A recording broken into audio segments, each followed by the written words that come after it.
Class में हम लोगों ने बीटा एलिमिनेशन देखा हुआ था बेटा, है ना, बीटा एलिमिनेशन रिएक्शन।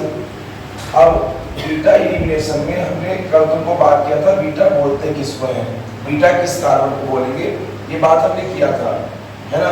बीटा किसी भी स्ट्रक्चर पहचानने, जैसे मान लो लगभग पहचानते हो कि कल हमने बात किया था बीटा किसको बोलेंगे, पहचान रहे हो ना, बीटा बीटा पहचान रहे हैं ना, किसको बोलेंगे, उससे बस कंसंट्रेट करो। अगर उसको एडिट और सब होता रहेगा, नहीं बहुत होगा तो हटा दूंगा, वो हटता रहेगा, वो एक मतलब वो है थोड़ा सा देखने के लिए। लास्ट क्लास में बनाए थे वो कॉर्नर से था, मजा नहीं आया, मैंने एक वीडियो अपलोड नहीं किया, उधर से बनाए इधर से बनाए तो कोई अच्छा था नहीं वो। तो ये था कि जब बनाए क्लास में तो फ्रंट में ही रखते हैं, तो फ्रंट से ठीक रहेगा। अब यदि बीटा पहचान रहे हो तो हम लोग बेटा यहाँ से स्टार्ट करते हैं कि बीटा रिएक्शन हमारी होगी क्या या किसको बोलेंगे। 1 डिग्री और बीटा सिर्फ और सिर्फ ऑर्गेनिक में नाम आता है। हम लोग चाहे फिजिकल पढ़े चाहे इनऑर्गेनिक पढ़े, इन दोनों में ये दोनों नाम नहीं आते बेटा। यहाँ पे इलिमिनेशन तुम मैथ में पढ़े थे और इलिमिनेशन मैथ जैसा ही है, इलिमिनेशन बेटा एकदम मैथ जैसा है। when 2 atoms or 2 groups are replaced by molecule और कंपाउंड, मतलब किसी भी स्ट्रक्चर से हम लोग दो अलग अलग एटम्स को हटा दें एक ही फॉर्मूले से, फॉर्मूला एक ही लिखा होगा, हम उससे या तो एटम्स को हटा दें बेटा या उससे दो ग्रुप्स को हटा दें, वो हमारा क्या कहला जाएगा, इलिमिनेशन कहला जाएगा।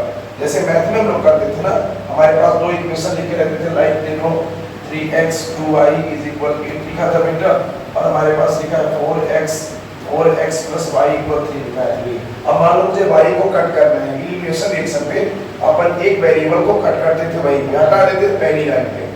तो यदि मुझे y की वैल्यू x की निकालनी बेटा, तो हम सेकंड इक्वेशन पे 2 का मल्टीप्लाई कर देंगे तो y से y कैंसिल हो जाएगा और x की वैल्यू आ जाएगी। मतलब यहाँ पे है क्या, मुझे दोनों अलग अलग इक्वेशन से इनको रिप्लेस करना है या हटाना है। तो इसका स्टेटमेंट लिख देना, इसमें स्टेटमेंट लिखना, when the compound loses 2 molecule 2 atoms और 2 ग्रुप्स, है ना, the reaction is called beta elimination reaction. 2 atoms और 2 groups are called beta elimination. और करके बेटा इसकी दूसरी डेफिनेशन लिख सकते हैं, 2 एटम्स और 2 groups are obtained from a molecule, the reaction is called elimination reaction. अब इस एलिमिनेशन रिएक्शन का एक और नाम हम लिखते हैं डिहाइड्रोहेलोजिनेशन रिएक्शन। क्या नाम लिखते हैं बेटा, डिहाइड्रोहेलोजिनेशन रिएक्शन। अब डिहाइड्रोहेलोजिनेशन रिएक्शन कब लिखते होंगे, देखो तुमने यही चीज यहाँ पे लिखा है, when an alkyl halide या बेटा इसी को तुम हेलोएल्केन्स भी बोल सकते हो, is reacted with alcoholic KOH। ध्यान से सुनना है, KOH की रिएक्शन दो तरीके की लिखे हुए हैं, देखना मालूम है। रिएक्शन लिख रहा बेटा CH3 फिर CH2 फिर बेटा CH2 और Cl लिख के OH लिखता हूँ। ये किसी की रिएक्शन जस्ट इसके नीचे लिख रहा हूँ, दोनों को ध्यान से देखना और दोनों का थोड़ा सा प्रोडक्ट बनाने का प्रयास करना बेटा, दिमाग में बनाने का प्रयास करना कि क्या बनेगा, बाकी फिर अपन करते हैं। इसमें मैं ALC लिख देता हूँ शॉर्ट में। ALC का मतलब क्या हो जाएगा रितेश, एल्कोहलिक। ALC का मतलब क्या होगा बेटा, एल्कोहलिक। मैं कह दूं ऊपर वाली रिएक्शन का क्या प्रोडक्ट होगा, तुमने कहा जहां पे हैलोजन्स लगे हैं ना, हैलोजन हट जाएगा और उस हैलोजन के प्लेस में कौन आ जाएगा, एल्कोहल। क्या प्रोडक्ट बनेगा, तुमने कहा CH3 CH2 CH2 OH और KCl हो जाएगा बेटा। पर जब कभी भी किसी भी रिएक्शन पे रिएक्टेंट हमारे पास एल्कोहलिक लिखा हो, ये तुमको दिमाग में रखना है कि डबल बॉन्ड का फॉर्मेशन होगा। कभी भी रिएक्टेंट में बेटा एल्कोहलिक KOH लिखा हो तो जो प्रोडक्ट बनने वाला है वो डबल बॉन्ड बनेगा। क्या बनेगा, डबल बॉन्ड। और डबल बॉन्ड बनेगा कहाँ इस पूरे स्ट्रक्चर में, तुमने कहा जिस कार्बन के पास हैलोजन्स लगा हुआ है। डबल बॉन्ड सिर्फ वहीं पे बनेगा बेटा जहां पे कौन लगा हुआ है, हैलोजन। तो उसी कार्बन पर मुझे डबल बॉन्ड बनाना है, मतलब एक हैलोजन मुझे रिप्लेस करना है और चूंकि एलिमिनेशन है तो एक हाइड्रोजन भी रिप्लेस करना है बेटा, पर किसका रिप्लेस करना है, जो बीटा वाला होगा, बीटा कार्बन का हाइड्रोजन। और यही इसमें स्टेटमेंट है, जल्दी से स्टेटमेंट लिखना। ये स्टेटमेंट लिख दो, when an alkyl halide is reacted with alcoholic KOH, then it loses a molecule of hydrogen halide and alkenes is formed। Alkene का मतलब क्या हो जाएगा, मतलब जो प्रोडक्ट बनेगा वो डबल बॉन्ड वाला स्ट्रक्चर बनेगा। Since in this reaction a molecule of hydrogen halide is eliminated, the reaction is called dehydrohalogenation reaction. Since in this reaction a molecule of hydrogen halide is eliminated, the reaction is called dehydrohalogenation reaction. The reaction is called dehydrohalogenation reaction. और ये लिखो बेटा, इतना लिखने के बाद इस जो है तो रिएक्शन को ध्यान से देखना। ये इतना लिखने के बाद इस रिएक्शन को ध्यान से देखना, ये रिएक्शन हमारी कौन सी है और क्या है।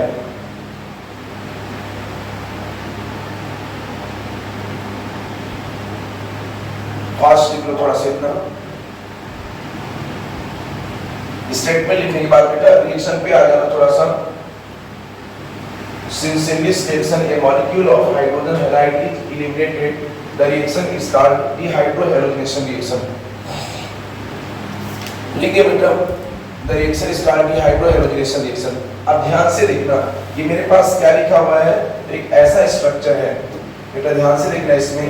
ये हमारे पास जो लिखा हुआ है वो क्या लिखा है, एक ऐसी रिएक्शन है, ऐसी रिएक्शन CH3 है, फिर बेटा इसी में CH2 है, फिर इसके बाद यहाँ पे बेटा CH और 2 है और इसी में X लगा हुआ है।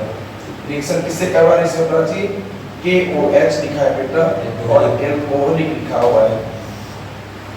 तो जहाँ पे ये हैलोजन है, ये वाला हैलोजन जहाँ पे लिखा, चूंकि यहाँ पे बॉन्ड बना के बेटा ये इसीलिए रिप्रेजेंट किए हैं कि जब ये हैलोजन जाएगा बेटा अपने प्लेस से तो अपना इलेक्ट्रॉन लेके जाएगा और बगल वाले से हाइड्रोजन भी चला जाएगा अपना इलेक्ट्रॉन लेके।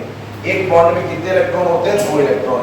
मतलब इस कार्बन का यहाँ पे इलेक्ट्रॉन बचा है, इस कार्बन का भी यहाँ पे इलेक्ट्रॉन बचा है, तो इसी जगह पे डबल बॉन्ड बन जाएगा बेटा।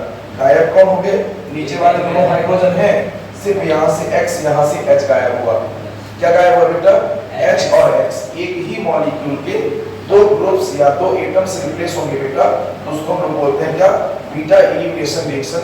क्योंकि इसमें हम हाइड्रोजन को भी गायब करते हैं और हैलोजन्स को भी गायब करते हैं, इसलिए बेटा इस रिएक्शन का नाम है डीहाइड्रोहैलोजिनेशन रिएक्शन। क्या नाम है, डीहाइड्रो। डीहाइड्रो का मतलब बेटा जिनेशन होता है, हैलोजिनेशन, ब्रोमिनेशन, क्लोरीनेशन, मतलब उसको जोड़ रहे हैं। अब डीहाइड्रो लिखा है मतलब उसको रिप्लेस कर रहे हैं हम लोग। तो ये रिएक्शन का यहाँ पे प्रोडक्ट हो जाएगा, ये हमारे पास X A के साथ चला जाएगा बेटा और ये OH H के साथ आ जाएगा, H2 बनेगा और ये बन जाएगा। आगे वाला जस्ट अगला प्रोडक्ट लिख देना इसी में फास्ट, अगला प्रोडक्ट बेटा फास्ट इसी में लिख देना। अगला प्रोडक्ट में ध्यान से लिखना और ध्यान से थोड़ा सा समझना, और उसका जो है तो ये NCERT का टर्म है मेजर और माइनर, तो ये तुमको लिखना पड़ेगा कौन सा मेजर प्रोडक्ट बनेगा और कौन सा माइनर प्रोडक्ट बनेगा। और यही लिखने के लिए बेटा हम लोग सेट जैब का रूल पढ़ते हैं, साइन करना क्या, यही पढ़ने के लिए बेटा हम लोग सेट जैब का रूल पढ़ते हैं। इसमें देखना ध्यान से, फिर से मेरे पास एक हेरोइन लिखा हुआ है, हेरोइन है अब स्मरण ग्रीन है, ये बेटा हेरोइन लिखा हुआ है, ग्रीन लिखा है, क्यों लिखा है बेटा हेरोइन? RX है, या तो लिखा है एल्केन विद हैलोजन है, एल्केन का बेटा सभी कार्बन सिंगल बॉन्ड से तो एल्केन हो गया और उसी में एक हैलोजन लगा तो हेलोएल्केन हो गया। अब एल्कोहलिक KOH से रिएक्ट करवाएंगे तो बनेगा क्या क्या, सुनना, इसमें 2 चांस है इसमें बेटा, ध्यान से देखना, ध्यान से समझने का प्रयास करना। जहां पे ये हैलोजन लगा है, जहां पे बेटा ये हैलोजन लगा है, इस कार्बन को हम लोग अल्फा कार्बन कहेंगे और कार्बन के जस्ट बगल में बीटा है। जब कभी भी स्ट्रक्चर में 2 बीटा रहते हैं बेटा तो 2 बार डबल बॉन्ड बनता है। जब किसी स्ट्रक्चर में क्या हो बेटा, 2 बार बीटा होंगे तो 2 बार डबल बॉन्ड बनेगा, पर एक बार डबल बॉन्ड बनेगा यदि मान लो यहाँ पे डबल बॉन्ड बनता, यहाँ से क्लोरीन हटता और यहाँ से एक हाइड्रोजन हट जाएगा, तो यहाँ डबल बॉन्ड बनेगा बेटा। तुमने कहा इसको हम लोग माइनर बोलेंगे, क्या बोलेंगे, माइनर। क्यों माइनर प्रोडक्ट बोलेंगे, तुमने कहा जहां पे डबल बॉन्ड बना है उस डबल बॉन्ड की एक तरफ 4 कार्बन है और दूसरे तरफ 1 कार्बन है, इसलिए माइनर प्रोडक्ट हो गया। अब यदि बेटा यहाँ पे डबल बॉन्ड बनता है, तुमने कहा इधर भी हमारे पास 3 1 2 3, ये बेटा 3 कार्बन है, इधर 2 कार्बन है, कि मेजर प्रोडक्ट बनेगा। यही आगे एक रूल है जिसका नाम है सेट जैब रूल या जेट सेट रूल, बहुत इंपॉर्टेंट है, 19 के पेपर में आया हुआ है बेटा और आने वाले क्वेश्चंस में से है। इसका ये प्रोडक्ट देखना, यहाँ से मेरा ये हेलोजन तो गायब होना है, किसके साथ, तुमने कहा K के साथ में गायब होना है, OH भी गायब होना है किसके साथ बेटा, एक बार इधर से H पाएगा ये तो H2 के फॉर्म में, एक बार इधर से, मतलब दो पॉसिबिलिटीज होंगी जब किसी स्ट्रक्चर में दो बीटा कार्बन हो तो। दो पॉसिबिलिटीज होंगी बेटा जब किसी में क्या हो, दो बीटा कार्बन हो। अब बीटा कार्बन किसको कहेंगे, तुमने कहा जिसमें फंक्शनल ग्रुप लगा होता है, ध्यान से सुन लो, जिसमें फंक्शनल ग्रुप लगा हुआ है वो अल्फा कार्बन हो गया, और उसके बाद वाले जो कार्बन बचे वो बीटा हो गए। तो इसमें दो बीटा कार्बन है, मतलब दो बार प्रोडक्ट बनेगा, एक बार इधर वाला हाइड्रोजन गायब होगा तो इधर डबल बॉन्ड बनेगा उसी कार्बन पे जहां पे हाइड्रोजन लगा हुआ है। कहां पे बनेगा हर्ष नारायण, जहां पे हाइड्रोजन लगा है बेटा। अब उस हाइड्रोजन के देखो दो तरफ चांसेस है, या तो हाइड्रोजन के इधर डबल बॉन्ड बन जाए और जहां डबल बॉन्ड बनेगा वहां का हाइड्रोजन कम हो जाएगा, या तो बेटा इधर डबल बॉन्ड बन जाए तो यहाँ का एक हाइड्रोजन कम हो जाएगा। और ये अपने अपने इलेक्ट्रॉन लेके पोटेशियम और हाइड्रोजन के साथ तो ऐसा लिख लेना CH3 CH2 CH, और फिर बेटे ये डबल बॉन्ड, ये वाला हाइड्रोजन चला गया, गायब हो गया, तो यहाँ पे डबल बॉन्ड बना जो ये आ गया हमारे पास डबल बॉन्ड फिर CH फिर CH3। इधर भी बेटा CH3 CH2 CH2 ये CH लिखा है और यहाँ पे डबल बॉन्ड पर ऐसा लिखा हुआ है। जल्दी से स्ट्रक्चर बना दो, एक बार ध्यान से देखिए, इन लोगों साइड जाए फुल पढ़ते हैं इसमें। सर यहाँ पे मतलब दो बीटा रहेंगे और हाइड्रोजन रिड्यूस होगा तो दोनों बीटा से एक हाइड्रोजन। देखो बेटा एक बार में एक ही बीटा से होगा, जहां पे दो बीटा से ऊपर वाली मैंने रिएक्शन बनाई, इसमें कितना बीटा थे, तुमने कहा एक बीटा था इसमें। ऊपर वाली रिएक्शन में बेटा बीटा एक था, कैसे पता चला एक बीटा है, तुमने कहा जहां पे फंक्शनल ग्रुप लगा है वो तो हमारा अल्फा हो गया, और अल्फा से सिर्फ हाइड्रोजन को गायब होना, हाइड्रोजन को नहीं। अल्फा से जब एल्कोहलिक का रिएक्शन होगा प्राची तो सिर्फ हाइड्रोजन गायब होगा बेटा, हाइड्रोजन नहीं। हाइड्रोजन किसका जाना है, बीटा का, तो यहाँ पे इसका हाइड्रोजन जाएगा तो यही बस डबल बॉन्ड बनता। पर ऐसा मान लो फॉर्मूला लिखा हो, ऐसा स्ट्रक्चर लिखा हो जिसमें बेटा दोनों तरफ बीटा हो, दोनों तरफ बीटा है, मतलब इसके दो प्रोडक्ट फिक्स हैं बनेंगे। अब जब हम ये वाला प्रोडक्ट बना रहे होंगे, इधर का हाइड्रोजन गायब करेंगे तो इधर डबल बॉन्ड बन जाएगा बेटा, और जब हम उधर का हाइड्रोजन हटा रहे होंगे तो उधर डबल बॉन्ड बन जाएगा। और हम मेजर किसको लिखते हैं, माइनर किसको लिखते हैं, तुमने कहा जहां पे डबल बॉन्ड है यदि उसके एक तरफ कार्बन ज्यादा है तो मेजर हो जाएगा बेटा, और यदि कार्बन ऐसे हैं कि एक तरफ तो ज्यादा है और एक तरफ कम है तो माइनर प्रोडक्ट लिख देंगे। और उनकी क्वांटिटी ये जो नंबर लिखा है 81 और 90 वो NCERT का नंबर है, तो लिख दोगे मेजर वाले में 81% बना, माइनर वाले में 90 बना, लिख दो इसमें बेटा जल्दी से इतना जल्दी से लिख दो, फिर हम लोग आगे में बात करते हैं।